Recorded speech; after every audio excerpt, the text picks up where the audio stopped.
Hello and welcome to Ben's Addiction. Today I would like to talk about what I really don't like about R129 or what could be better. So stay tuned.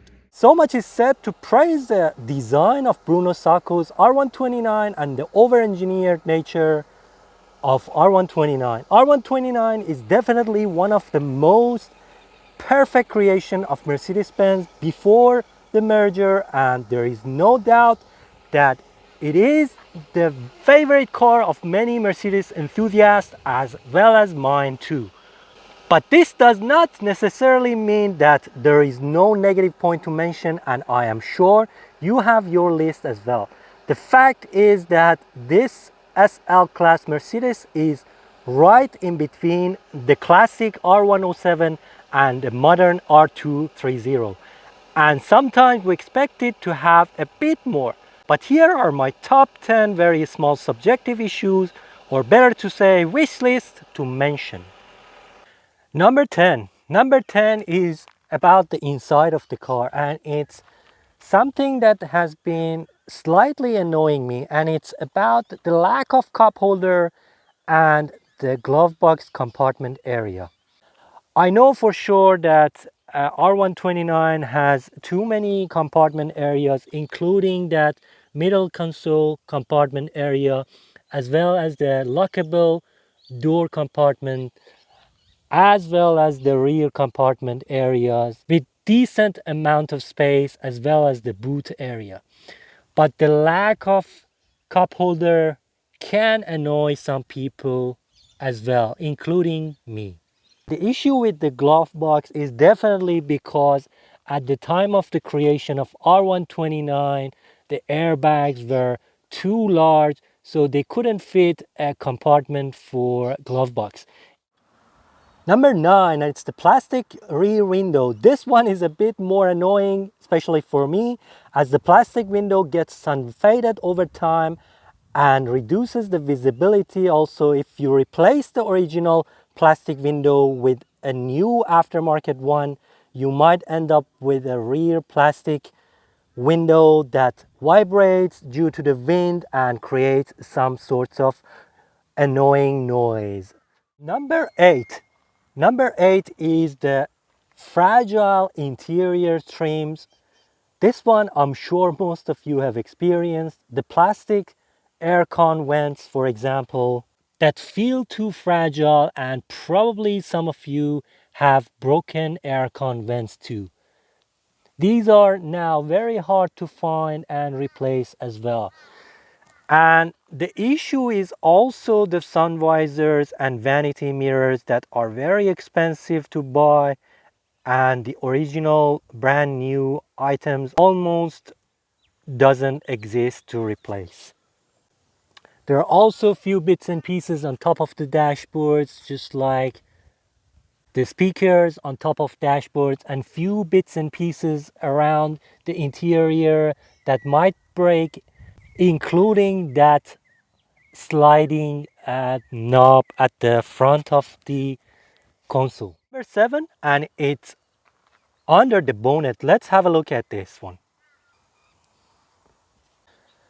Okay, number 7, and it's a bit annoying because I had to maintain this part of the mechanical part of the engine as the part of the M119 engine.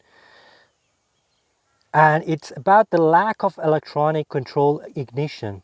This is specific to pre-1995 engines with mechanical ignition system that requires extra maintenance on the caps, rotors, and the seals. This can affect the idle quality, can lead to misfires and poor performance. So this issue was solved for after 1995 cars and completely was eradicated after 1997 and 8 with the appearance of M113 engine. Number 6. Having a separate hardtop has its own advantages and disadvantages. The advantage is looking and feeling like a coupe when the hardtop is on for the winter season, but the con is that the difficulty of storing the hardtop during the summertime when you don't want to have the hardtop on the car. So for most of us, having a separate hardtop, which is not very small either, is a bit difficult due to the space issue. Number five, and it's again about the interior of the car, and this time it's about the giant steering wheel. This is probably a bit subjective, but I feel that the R129 steering wheel is a tad on the larger size, and I know the reason too. It's because of the huge and comprehensive instrument cluster that requires a larger opening. So hence, this larger steering wheel doesn't particularly feels and looks sporty at all. Okay, number four. Number four, and I have seen on many R129 cars too. This is about the seats and the interior leather and upholstery of the car, and particularly the seats for the driver. The seats are prone to crack and tear. Well, I wish the material used on the seats were more durable, as I have seen many of these cars with torn and imperfect leather condition. And as you can see, mine doesn't look perfect at all. Okay, number three, soft top switches, electronics and seals are not the most reliable. Well, we all recognize the R129 as the first fully automatic soft top ever built, but unfortunately this system has proven to leak, and more often switches and electrical issues comes up, and even computer failure has reported many times on different forums, especially when the battery goes weak or you try to jumpstart another Mercedes, you might fry your computer.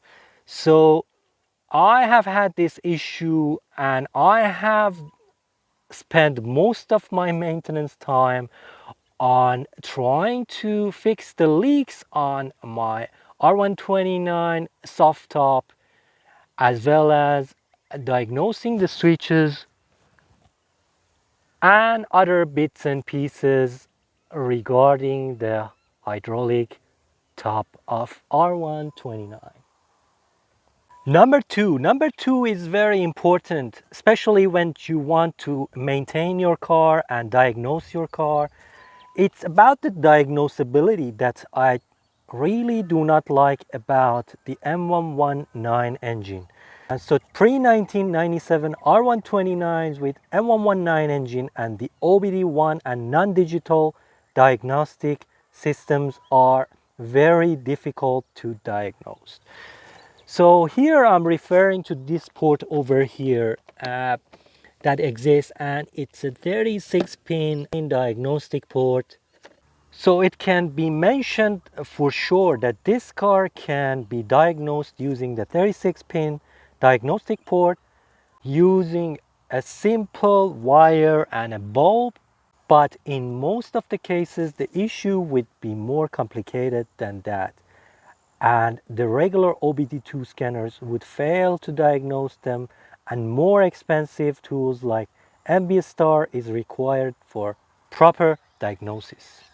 Okay, number one, and it is the silent exhaust and engine.